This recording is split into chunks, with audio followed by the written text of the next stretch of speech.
You're warm. Your clients love you. People light up when they talk about working with you. Your website, though, it might be leaving strangers cold. Today, we're finding out where that warmth is slipping away and how to bring it back.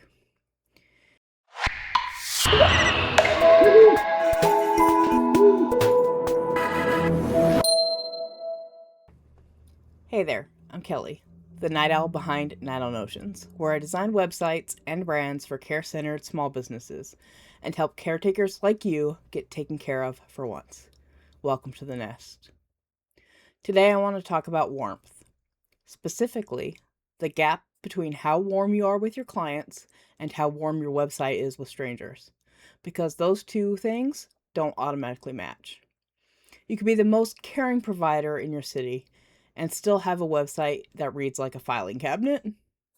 Most of the time, the website isn't neglected on purpose. When you started your business, you had 100 things to figure out all at once, so the site got built fast. A template, some quick text, whatever pictures were on hand. It's totally understandable. A template is built to work for anybody, though, which means it shows off no one. Your clients already know how much you care. A stranger landing on your site for the first time doesn't. All they have to go on is what's in front of them. And if what's in front of them could belong to any business in your industry, your warmth never even enters the picture. The warmth comes through in three specific places: your photos, your words, and your colors. We're going through all three with examples so you can see exactly where your site is warm and where it might be running cold. Go ahead and pull up your own website on your phone right now and check it against each one as we go. We're starting with photos because photos carry a lot of the feeling on your site. And they're also where being generic does the most damage. Stock photos are real people, professionally shot, and plenty of visitors never even consciously clock them as stock. The same model ends up as a dentist on one site, a realtor on another, and a landscaper on a third. There's a man whose slightly strange stock photo smile ended up on so many websites that the internet noticed, gave him a nickname, and turned him into a meme. His face has sold everything from software to dental plans, and once you've seen him a few times, every site using him feels a little less real. Even when nobody recognizes the photo, something can still not add up. The faces on the website are warm and smiling, but then the person on the consult call is somebody the client has never seen. The friendly team in the header doesn't include a single person who works there. Think about what that does on the client side. They picked you partly because of the feeling your site gave them, and now they're second guessing what else on the site might not quite be true. AI photos have made this even trickier, because now the smiling person might not even exist at all. Viewers are getting better at spotting that uncanny valley feeling, and when they sense it, the reaction isn't neutral, it's unease. That's the exact opposite of what you want somebody feeling when they're deciding whether to trust you. Real photos flip all of that. When the person who hops on the video call is the same face from the About page, that match builds trust all on its own. Nothing on your site needs to be picture perfect, it just needs to be real. So let's talk about your real photos, starting with photos of you. For a lot of caretakers, this is the uncomfortable part. Being on your own website can be nerve-wracking when you'd rather just point the camera at your work, your animals, or anyone else. Your clients are choosing a person that they trust with their dog, their kid, their own health. And a clear, warm photo of your face answers a question every nervous first-timer is asking. Who am I actually dealing with here? You don't need a full modeling portfolio. One good photo of you looking like somebody who's happy to help goes further than a full page of perfectly polished anything. But real doesn't mean careless. Your photos deserve a little care. Good light, ideally near a window or outside. A background that works with you, not behind you chaos like laundry piles, cluttered counters, or an overflowing bookshelf pulling every eye away from your face. Clothes you'd actually wear to meet a new client, preferably in your brand colors or something neutral. A phone camera is completely fine as long as the results aren't blurry or pixelated. The care you put into your photo reads as the care you put into your work. Want to step up from photos at home? Find a local photography studio that offers hourly rates and split it with a few business friends. Highly recommend making an afternoon of it. I did this with a few business friends and it was a fantastic time. The studio handles the lighting, the backdrops, and the props. Your phone still does the shooting, and everyone walks away with a clean, professional looking photos for a fraction of what separate shoots would run. Options like these work well until you can book an actual brand photographer, which is, of course, the ultimate move. A good brand photographer builds a whole library of photos designed around your business, your colors, and your personality, and it's worth every penny when the time comes. If you have a physical location, your space matters just as much. A client's first visit is a small leap of faith. Walking into a building they've never seen for an appointment they already might be anxious about. Photos of your actual space, your entrance, and your rooms shrink that anxiety before they ever even arrive. Bonus points if what they see when they walk in matches what they saw online, because that match is the first promise you keep to them.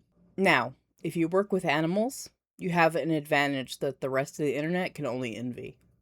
Photos with your own pets do double duty.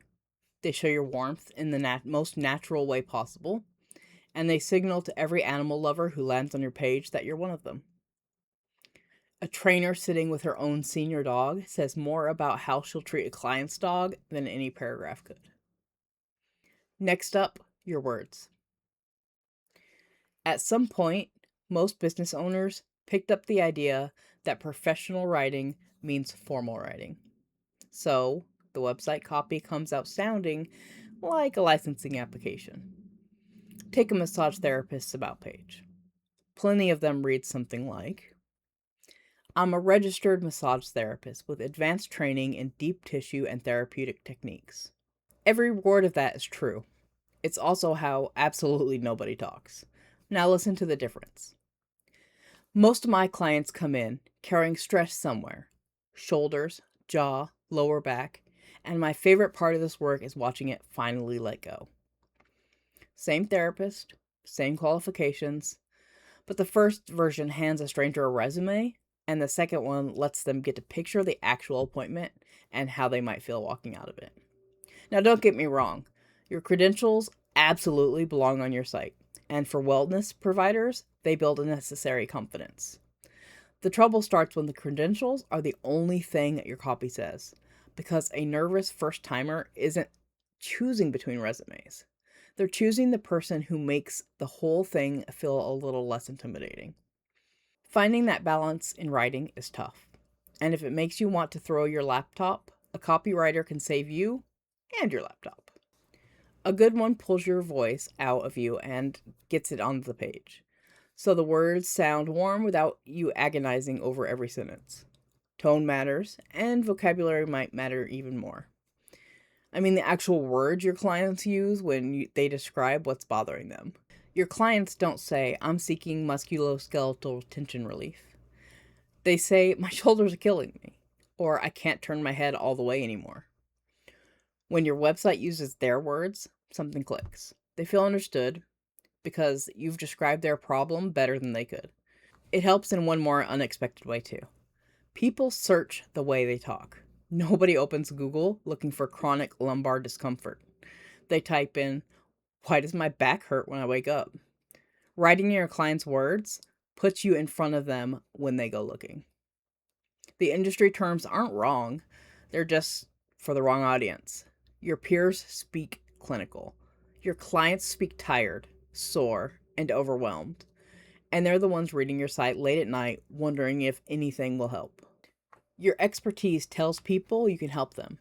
Your warmth tells them what it feels like to be helped by you.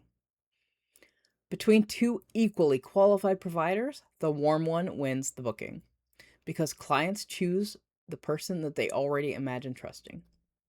Last one, and it's my favorite. Your colors. Colors set a feeling faster than anything else on a page. Soft, muted tones read as calm. Bright, saturated ones read as playful and energetic. Lots of white with sharp lines reads as clinical. Your palette is already telling visitors what kind of experience you offer, whether you chose it on purpose or not. These are your brand colors we're talking about, by the way. Your website should be dressed in them, which means all of this thinking belongs at the brand level. So the feeling follows you everywhere your business shows up. Colors also shift what a business feels like. Picture a doggy daycare. Everything that actually happens there. Zoomies, belly rubs, nap piles, a dog coming home tired and happy. Now put their website in white, pale gray, that minty teal that every medical office seems to use. Nothing on the page has changed except the colors, and suddenly it reads like a place where your dog gets vaccinated, not a place where he has the best day of his week. The daycare isn't cold. Their colors are. All the warmth, the play, the cuddles, the tired, happy dogs never even make it to the screen because the palette is busy saying something clinical. Swap in a warm golden orange, a friendly sky blue, and maybe a happy green. Nothing else moved, but now the warmth that fills the building all day is on screen too. Pairings can push this even further. The right palette around a color can pull it somewhere you'd never expect. A bright color most people would call energetic can sit beautifully on a calm, serious site when it's paired with a deeper, grounding tones. So when you're choosing, skip asking whether you love a color and skip copying whatever the competitor is using. Ask yourself what your specific clients need to feel when they arrive. An anxious first-time puppy owner needs to feel reassured. A burnt-out parent booking a massage needs to feel like the rest is finally coming. So that's where the warmth comes from. Your photos, your words, and your colors. Each one either bringing your personality through the screen or keeping it hidden. If you've pulled up your own site at the start of this video, you've probably already spotted the places that you're proud and the ones that could use some love. Judging your own site is a strange job, though. You built it, and you know what you meant by every choice. So you read the intention instead of what a stranger sees. No amount of squinting at your own homepage changes that. What does change is another set of eyes. Someone who knows what to look for and who will kindly and clearly tell you what they found. My website and brand audits are me doing that for you. The link is in the description. If this video helped you see your site a little differently, a like or subscribe means the world to a small business like mine. Rest easy, take care of yourself, and I'll see you in the next one. This night owl has some designing to do.